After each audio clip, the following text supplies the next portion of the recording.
Muslim women are oppressed by their husbands. I'm sure you've heard that before. And in all honesty, such statements couldn't be further away from the truth.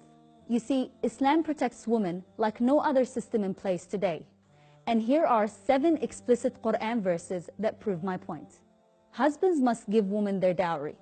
Unlike the traditional understanding of a marriage dowry, whereby a woman must give her husband a bridal gift of value upon marriage, Islam reverses that concept, whereby it is the husband who must pay his wife whatever sum of money she requests. Not only is a man obliged by law to give his bride-to-be this dowry, but the Quran also states he must do so graciously without expressing any dissent. A woman must not be restricted from her wealth. Upon receiving her dowry, the husband is also prohibited from touching this wealth entirely.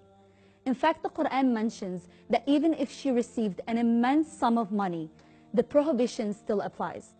Husbands must always treat women with kindness. The Quran implores men to treat women in kindness and respect, even in times of disagreement. This means spouses must practice beauty in their speech, their actions, and their overall presence amongst one another. The end of forced marriages. Prior to Islam, following the death of a woman's husband, the husband's family would inherit her as a widow. Islam came to annul this ignorant practice and give a woman the right to be her own agent. In fact, Islam gave women the right to choose their own husbands, as clearly shown by the great statement of the Prophet Muhammad ﷺ. Husbands must spend on their wives. In an Islamic household, a man is obliged to financially provide for his wife.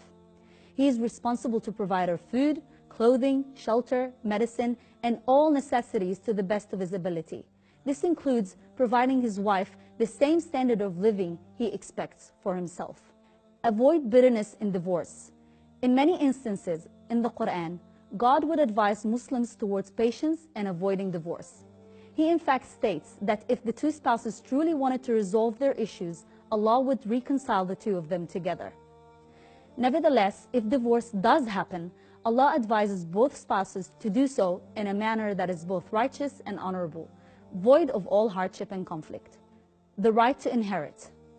Prior to Islam, women would be quite restricted when it came to what wealth they could inherit following the death of their husbands. That is, if they were entitled to anything at all.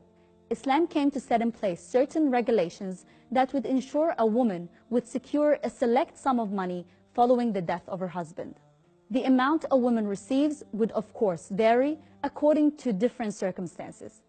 So while yes, some Muslim women, like all other women, may be oppressed in their homes, clearly it has little to do with Islam and more to do with our lack of Islam.